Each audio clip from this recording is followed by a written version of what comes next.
Halo semua sobat ikan dimanapun kalian berada, kembali bersama saya Michael di Michael.vlog.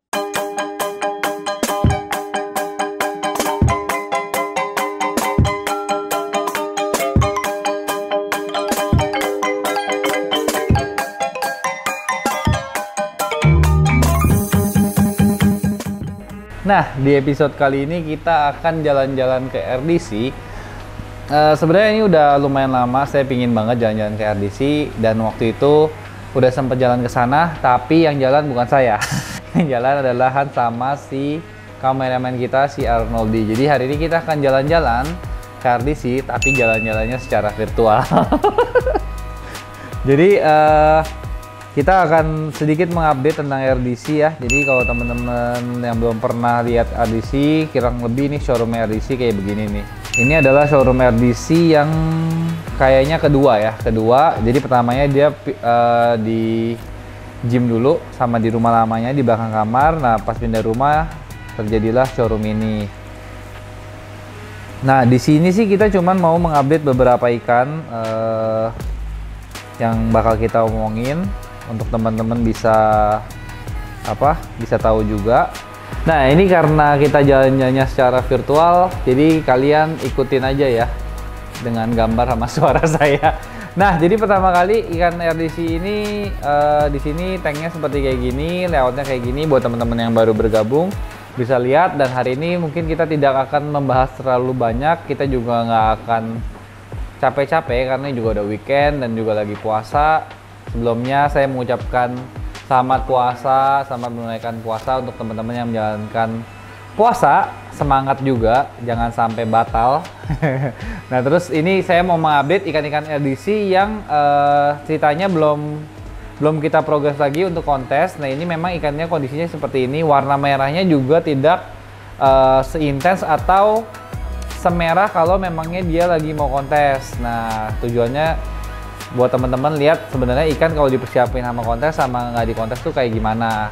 Ceritanya ikan-ikan ini lagi off season, jadi nggak kita train lagi, nggak kita training. Nah, buat teman-teman yang nanya juga apakah ikan merah itu akan selamanya merah kalau tidak di training? Akan merah, cuman intensitasnya berbeda. Nah, jadi teman-teman bisa langsung lihat dari video ini, dari video-video ikannya udah kelihatan banget video before afternya. Nah, terus kemarin buat teman-teman yang tahu sih, ini kita lagi di Tres Aquatic nih syutingnya. Di belakang saya ada tronton juga nih. Jadi sebenarnya pada saat si tronton mau kontes dan tidak mau kontes pun juga karakter warnanya agak sedikit berbeda ya teman-teman ya. Kemarin nih tronton berhasil mendapatkan juara 2 di large class nih di BCA Cup pertama nih. Jadi kalau teman-teman lihat kalau memang kita udah mau siapin untuk kontes, kita pasti punya waktu 2 atau 3 bulan atau bahkan lebih lama sedikit untuk mentaining ikan kita untuk kayak grooming ikan kita secara intens gitu. Nah, yang dibilang intens itu apa? Pasti durasi tanning juga berbeda, porsi makan juga berbeda, pergantian air juga berbeda. Nah, itu semua nanti bisa dibahas, bisa ditanya. Mungkin kalau kita ketemu Hans atau ketemu Ronald, kita akan bahas tentang hal ini gitu loh. Nah, sekarang ada sedikit perubahan juga di tempat RDC. Jadi kalau teman-teman sadar atau teman-teman yang katanya hardcore fans RDC, die hard fans RDC pasti tahu layout ini agak sedikit berubah. Jadi kemarin itu di sisi sebelah pintu sebelah kanan, tergantung sih dari sisi mana. Kalau dari masuk pintu sebelah kanan, kalau dari dalam sebelah kiri. Nah, itu tadinya banyak tank yang ukurannya hanya 1,2 meter aja, tapi sekarang si Ronald mengganti tank itu menjadi tank 130 cm dikali saya revisi 150 cm dikali 70 dikali 70. Nah, tank ini sangat gede sekali. Kenapa kita ganti tank ini jadi gede sekali? Ternyata tank ini itu diperuntukkan untuk ikan-ikan yang besar banget. Jadi yang kayak tronton, yang 60 cm ke atas, yang baru kita angkat dari kolam. Jadi kalau teman-teman tahu, memang saya itu tugasnya hunter dan tidak jarang saya ngambil ikan itu dari kolam. Nah, kalau ngambil dari kolam itu biasanya ikannya ukurannya udah 60 cm sampai 65 cm ke atas. Nah, setelah kita pelajarin, tadinya kita pikir tank 130 cm dikali 70 itu cukup untuk meng-grooming ikan-ikan yang dari kolam supaya mereka adaptasinya lebih lancar.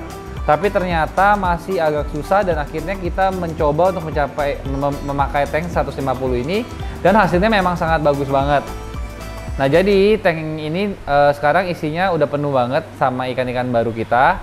Nah, nanti berarti beberapa tahun kemudian atau beberapa saat kemudian teman-teman di sini bakal ngelihat jagoan-jagoan baru atau muka-muka baru dari barisan pasukannya RDC. Pasti penasaran banget ikannya kayak gimana, nanti jadinya kayak gimana. Saya nggak tahu apakah kemarin pas saya jalan-jalan secara virtual sempat di-shoot ikannya. Ada beberapa yang udah di-shoot dan kita akan tunjukin. Dan yang paling menarik di sini adalah kalau teman-teman selalu pingin tahu, wih gimana komik perkembangannya ikan wanet yang diambil kemarin di Wanet. Nah, ini sebenarnya kita ambil udah sekitar mungkin setengah tahun ada kali ya. Kita bisa bilang begitu. Nah, ikannya itu baru saja beradaptasi, jadi benar-benar baru makan. Jadi kabar baiknya ikannya udah mau makan, udah galak. Dan sedikit footage dari ikan wanet adalah kayak begini.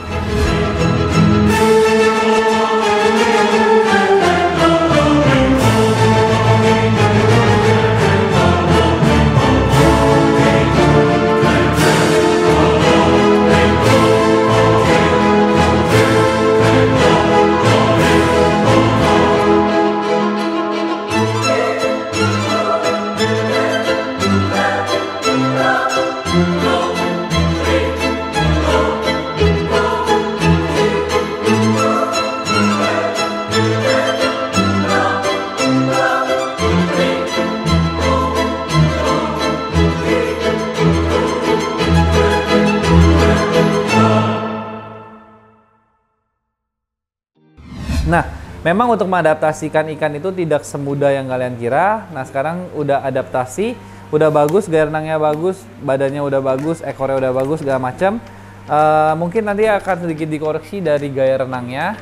Dan si ikan wanet ini sudah akan mulai di grooming atau dimerahkan. Jadi semoga kedepannya ikan ini bisa berprestasi dan teman-teman akan tahu ikan ini nanti dikasih nama apa.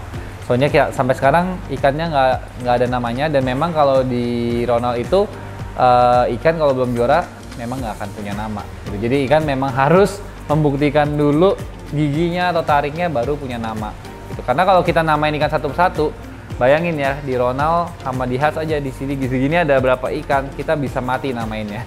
Jadi memang untuk yang juara-juara aja kita namain. Nah, satu lagi yang menarik kemarin ini udah sempat sedikit bahas. Jadi ada sedikit perubahan spek filter dari RDC, Trace Aquatic dan bahkan Micred. Pertama kali kita pakai yang namanya busa hijau itu ya, yang busa hijau itu namanya SF Mat. Kemarin udah sempat dibahas sedikit. Si busa ini itu memang lebih bagus daripada Jacmet. Secara air jadi lebih jernih, mungkin bakteri count juga jadi lebih banyak, cuman belum bisa ngomong secara banyak waktu itu. Dan memang udah janjiin buat teman-teman untuk kita bahas filter ini secara mendalam, spesifik. Cuman waktunya belum ketemu dan mungkin nanti kedepannya baru kita akan bahas lagi. Nah, di sini di RDC memakai filter-filter yang baru itu tadi pakai SF Mat. Kalau dilihat ada Lotus Ring, ada yang jaring-jaring warna hijau, dan memang ini selain warnanya menarik ya teman-teman, pastinya fungsinya bagus banget.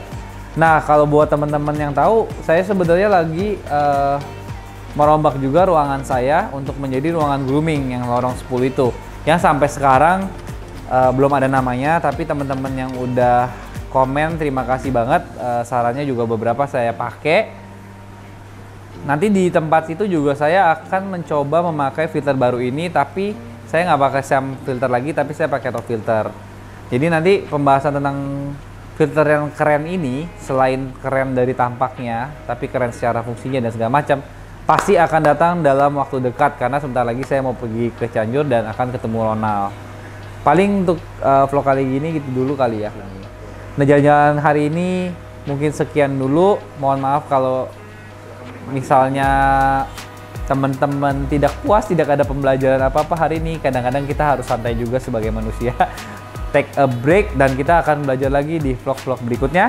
Dan ada sedikit video cuplikan buat teman-teman enjoy sambil teman-teman nunggu buka puasa atau sambil nonton setelah buka puasa. Dadah, jangan lupa like, comment, subscribe karena subscribe itu gratis. Sampai jumpa di episode berikutnya.